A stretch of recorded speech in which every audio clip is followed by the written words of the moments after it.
On my wedding day, my fiancé's mother did the unthinkable. She humiliated me in front of everyone, creating a deliberate scene to sabotage my marriage. But when her plan failed, and I stood my ground, her face turned red with rage. Then, out of nowhere, she pulled out a spray bottle and unleashed it directly on my face, a spray that left me in unbearable pain. What happened next was shocking, more than I could have ever imagined. It was a moment that changed everything. Hello, my name is Maya, and I am 27 years old. This is the story of how I found love, faced heartbreak, and stood up for myself in ways I never thought I could. At the time, I worked as a graphic designer in Dallas, Texas, balancing long hours at work with dreams of building a bright future. I met Ryan, a 29-year-old project manager, at a small cafe I frequented during my lunch breaks. One sunny afternoon, I was juggling a tray with my coffee and a sandwich when I accidentally bumped into him, spilling my drink on his shirt. "I'm so sorry," I said, utterly mortified. He laughed, his voice warm and kind. "It's okay. Maybe the shirt needed a little excitement." We ended up sitting at the same table, sharing a laugh about the incident. What started as a casual conversation turned into an hour-long chat about our jobs, our dreams, and even our love for hiking. Ryan was charming, intelligent, and had a kindness in his eyes that made me feel at ease.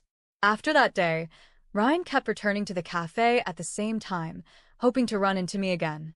Eventually, he asked me out, and I agreed, feeling butterflies in my stomach. Our first date was a casual dinner, but it was perfect. Over the next few months, our bond grew stronger. I could see a future with him, something I hadn't felt with anyone else before. After 6 wonderful months of dating, Ryan decided it was time for me to meet his mother. Although I was excited, I couldn't shake the nervousness. Ryan had always spoken highly of his mother, Elaine, but I could sense a hesitation in his tone whenever the topic of me meeting her came up.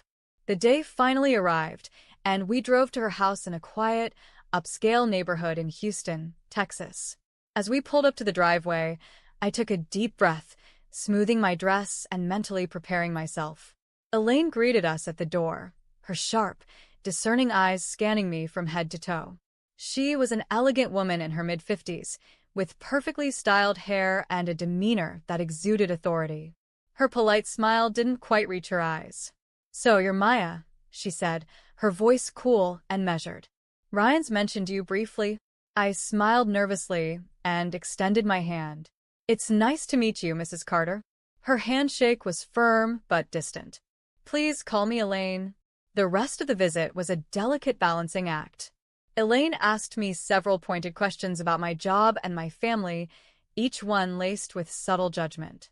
When I told her about my work as a graphic designer, she raised an eyebrow. "HM. A creative field," she said. "Not exactly stable, though, is it?" I felt my cheeks flush, but managed to respond calmly. "It's something I'm passionate about, and I've worked hard to build my career." Ryan noticed the tension and tried to steer the conversation toward lighter topics, but Elaine's disapproval was unmistakable. By the time we left, I felt drained and disheartened. "She doesn't like me," I told Ryan as we drove away. "She just needs time," he reassured me. "She'll come around once she gets to know you." Despite the rocky start with Elaine, my relationship with Ryan continued to flourish. Over the next few months, we spent more time together, and he became even more certain about taking the next step, marriage. However, Elaine's disapproval was a constant shadow over our happiness. Ryan eventually decided to have a serious conversation with his mother. One evening, after dinner at her home, he brought up his intentions to propose to me. "Mom," he began, his tone calm but firm, "I need to talk to you about Maya. I love her, and I've decided to ask her to marry me." Elaine's expression tightened. "Ryan, don't be hasty. Marriage is a serious commitment, and frankly, I don't think Maya is the right fit for this family." "Mom," Ryan said, his voice rising slightly, "you've barely given her a chance. She's intelligent, hardworking, and kind. You haven't even tried to get to know her." Elaine sighed, placing her fork down. "Ryan, I only want what's best for you. Marriage isn't just about love. It's about compatibility, lifestyle, background, values. Maya may be a nice girl, but she doesn't come from the same standing as us. Ryan stood his ground. I don't care about any of that. I care about who she is as a person, and she makes me happy. Isn't that what you want for me? Elaine looked at him for a long moment before reluctantly nodding. If this is what you've decided, I won't stand in your way, she said, though her tone was far from enthusiastic. But don't expect me to pretend I approve. Ryan knew this wasn't ideal, but it was the best he could get from her for now. He proposed to me the following weekend in the most beautiful and heartfelt way, and I said yes, without hesitation. I was overjoyed, but I couldn't ignore the lingering tension with Elaine. The day of our wedding was a beautiful spring morning in Austin, Texas, and I was filled with excitement and nervous anticipation. The ceremony venue was elegantly decorated, with flowers lining the aisle and soft music playing in the background. Ryan and I had chosen an intimate gathering of close family and friends to celebrate our love. As I got ready in the bridal suite, Elaine's presence weighed on my mind. Despite her initial reluctance, she had agreed to attend the wedding. I told myself that her opinion didn't matter as long as I had Ryan by my side. But deep down, I feared she might create a scene. My fears came true during the reception. The event was in full swing, and everything seemed perfect until Elaine approached the table where the gift envelopes were being collected. She picked up the small box where guests had been dropping monetary gifts and began inspecting it. "These are all the monetary gifts?" she asked loudly, drawing attention from nearby guests. Ryan and I exchanged confused looks. "Yes, Mom," he replied. "Why?" She fixed me with a sharp stare. "Traditionally, all monetary gifts from the wedding belong to the groom's family. It's a sign of respect for the family that raised him." I blinked, stunned. "Elaine, that's not how we planned it. The money is meant for Ryan and me to build our future together." Elaine's expression hardened. "That's not how it works in our family," she said coldly. "You're marrying into the Carters, and you should respect our traditions. This $20,000 isn't yours." Her words carried through the room, and I could feel the eyes of our guests turning toward us. My face flushed with embarrassment, but I stood my ground. "With all due respect, Elaine," I said, keeping my voice steady, "these gifts were given to us as a couple. Ryan and I will decide how to use them." Ryan stepped forward, placing a protective arm around me. "Mom, let it go. This is our day, and the gifts are for us. Please don't ruin this moment." But Elaine was already fuming.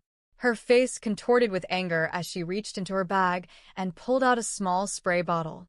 "You think you can take what's mine and walk away?" she snapped.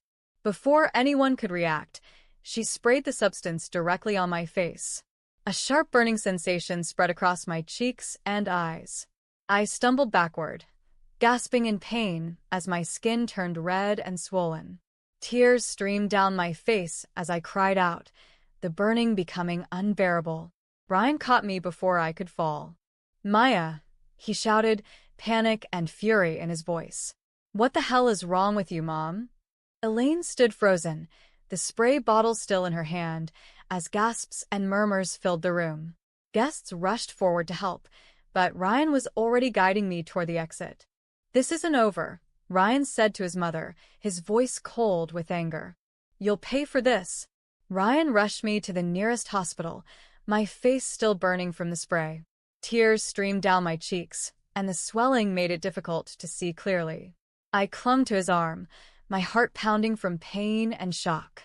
When we arrived at the hospital, the staff immediately attended to me. A nurse gently cleaned my face and applied a soothing ointment while the doctor examined the reaction. "You're experiencing a severe allergic reaction to whatever substance was sprayed on your face," the doctor explained. "We'll give you medication to reduce the swelling and manage the pain, but you'll need to rest for a few days." Ryan sat beside me, holding my hand tightly, his face a mixture of anger and worry. "Who would do this to you, Maya?" the doctor asked. "My mother-in-law," I replied, my voice hoarse. She sprayed something on my face during our wedding reception." The doctor's expression darkened. "You should report this to the authorities. This isn't just assault, it's outright cruelty." Ryan nodded firmly. "Don't worry. She won't get away with this. After ensuring I was stable, Ryan stepped out of the room to make a call. When he returned, his expression was grim but resolute. "The police are on their way," he said. "Mama's crossed a line, and she needs to be held accountable." Later that evening, 2 police officers arrived at the hospital to take my statement. I recounted the events in detail, explaining how Elaine had caused a scene over the $20,000 wedding gifts and escalated the argument by using the spray. "She brought that spray with her intentionally," I said, my voice trembling. "This wasn't an accident, it was planned." Ryan backed me up, providing his own account of the incident and the guests who had witnessed it. The officers assured us that they would investigate and take appropriate action. "She could face charges for assault and intentional harm," one of the officers explained. "We'll also collect the spray bottle as evidence." The next morning, as I rested at home with Ryan by my side, we received a call from the police. They had already questioned Elaine, who initially tried to downplay the incident, claiming it was a misunderstanding. However, the guests' testimonies and the spray bottle's contents left no doubt about her intent. Ryan's jaw tightened as he ended the call. "She's being charged, Maya. Assault with intent to harm. She'll have to face the consequences." Despite my pain, a sense of relief washed over me. Elaine's actions had caused me so much suffering, but justice was finally within reach. A week after the incident, Elaine faced her first court hearing. The evidence was overwhelming: testimonies from guests, the spray bottle containing the allergenic substance, and medical reports documenting my injuries left no room for doubt. The judge listened to the case carefully, acknowledging the gravity of Elaine's actions. "This is not just a family dispute," the judge said sternly. "This was a calculated act of harm meant to inflict pain and humiliation on the victim." Elaine was found guilty of assault with intent to cause bodily harm. She was sentenced to 6 months in prison and fined $10,000 for the damages. The judge also issued a restraining order, prohibiting her from contacting me or attending any future family events without prior consent. As Elaine faced the consequences of her actions, I focused on healing, physically and emotionally. The swelling on my face gradually reduced, but the emotional scars took longer to mend. Ryan was my rock during this time, constantly reassuring me that none of this was my fault. "You're stronger than you think, Maya," he said one evening as we sat on the couch. "We've been through so much, but we're still standing. I'll always protect you, no matter what." His unwavering support reminded me why I had fallen in love with him in the first place. Despite the chaos surrounding the wedding, Ryan and I decided to move forward with our lives. A month after Elaine's sentencing, we held a small, private ceremony with only our closest friends and family. It was simple but beautiful, filled with love and joy, everything our first wedding should have been. As we exchanged vows, I felt a sense of closure. The pain and humiliation caused by Elaine no longer defined us. We were stronger than ever, ready to start this new chapter together. Months turned into a year, and life for Ryan and me had settled into a beautiful rhythm. Our small ceremony had given us the fresh start we desperately needed, and we were finally able to focus on building our future. I had even begun volunteering with an advocacy group, sharing my story to help others. For the first time in a long while, I felt truly at peace. But that peace was tested when Ryan received a letter one afternoon. He walked into the living room, the envelope in his hand, his face a mix of confusion and tension. "It's from my mom," he said, sitting down beside me. I froze. Elaine. It had been a year since her sentencing, and during that time, we had no contact with her. Her presence, or lack thereof, had allowed us to heal. I could still remember the sting of the spray and the humiliation she had caused me on what should have been the happiest day of my life. "What does she want?" I asked, my voice cautious. Ryan opened the letter and read it silently before handing it to me. Elaine had written about her regret, claiming she had time to reflect on her actions while in prison. She apologized for her behavior, writing, "I now realize how wrong I was, and I deeply regret the pain I caused you both. I want to make amends and hope to be part of your lives again." I looked up at Ryan. "Do you think she's serious?" He sighed, rubbing his temples. I don't know. This doesn't erase what she did, Maya. But she's still my mom. I don't know if I can just ignore her. The letter left us both conflicted. Ryan wanted to believe that his mother had changed, but I couldn't forget the pain she had caused me. The memory of her actions still lingered like a shadow over our lives. For days, we debated whether to respond. I don't want her to hurt us again, I said one evening, my voice trembling. But I also don't want to be the reason you lose your mother forever. Ryan nodded, his eyes filled with empathy. I understand. But if there's even a chance she's genuine, maybe it's worth giving her a chance. Not for her, but for us. Finally, we agreed to meet her, but on our terms. I insisted it happen in a neutral, public place, with clear boundaries set beforehand. We met Elaine at a quiet cafe in the heart of the city. She looked different, less composed, her once flawless appearance softened by the passage of time and her experiences. When she saw us, she stood up nervously, her hands clasped together. Maya, Ryan, she began, her voice trembling. Thank you for agreeing to meet me. We sat down, and for a moment, there was only silence. Finally, Elaine spoke. I know I can't undo what I did, she said, her eyes welling with tears. I was blinded by my pride and my own insecurities. I lashed out at you, Maya, because I felt like I was losing my son. But I see now how wrong I was. You're a wonderful woman, and Ryan is lucky to have you. Her words surprised me. They felt genuine, but the pain of the past was still fresh. Elaine, I said, my voice steady, what you did was more than a mistake. You hurt me deeply, not just physically but emotionally. It's not something I can easily forget. Elaine nodded, tears streaming down her face. I know. I don't expect forgiveness overnight. I just want a chance to show you I can be better. Ryan turned to me, his expression conflicted. This was a moment we hadn't fully prepared for. The decision was mine to make, whether to allow Elaine back into our lives or to maintain the distance that had given us peace. I took a deep breath, steadying myself as Elaine's words lingered in the air. Ryan sat beside me, waiting for my response, his hand gently resting on mine. The weight of the decision pressed on me. I could see the genuine regret in her eyes, but the scars of her actions still felt fresh. Elaine, I began, my voice firm but not unkind, forgiveness isn't something that comes easily. What you did caused so much pain, not just to me but to Ryan as well. You almost broke us. But I paused, glancing at Ryan, who gave me a small, encouraging nod. I'm willing to give you a chance to prove yourself. That doesn't mean everything is forgotten, but it means we're willing to start somewhere. On one condition, there will be clear boundaries. If you ever disrespect or hurt us again, there will be no second chances. Elaine wiped her tears with trembling hands, nodding vigorously. Thank you, Maya. I promise you, I'll do everything I can to make this right. The first few months after the meeting were cautious but hopeful. Elaine respected our boundaries, keeping her interactions with us light and infrequent. She wrote letters of apology, not just to me but also to Ryan, acknowledging how her actions had hurt him as well. She even sought therapy to address her issues, something Ryan later told me was a major step for her. While I wasn't ready to completely trust her, I appreciated her efforts to change. 6 months after Elaine's release, Ryan and I hosted a small dinner to celebrate our first anniversary as a married couple. It was the first family gathering we'd had since the incident, and I was hesitant about inviting Elaine.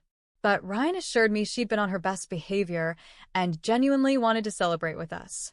Elaine arrived with a thoughtful gift, a scrapbook of our wedding photos and memories, something I never thought I'd see from her. I know our wedding day didn't go as planned, she said quietly, but I wanted to honor the love you two share. Her gesture brought tears to my eyes. It wasn't perfect and it didn't erase the past, but it was a step toward healing. Over time, Elaine's efforts to rebuild our relationship bore fruit.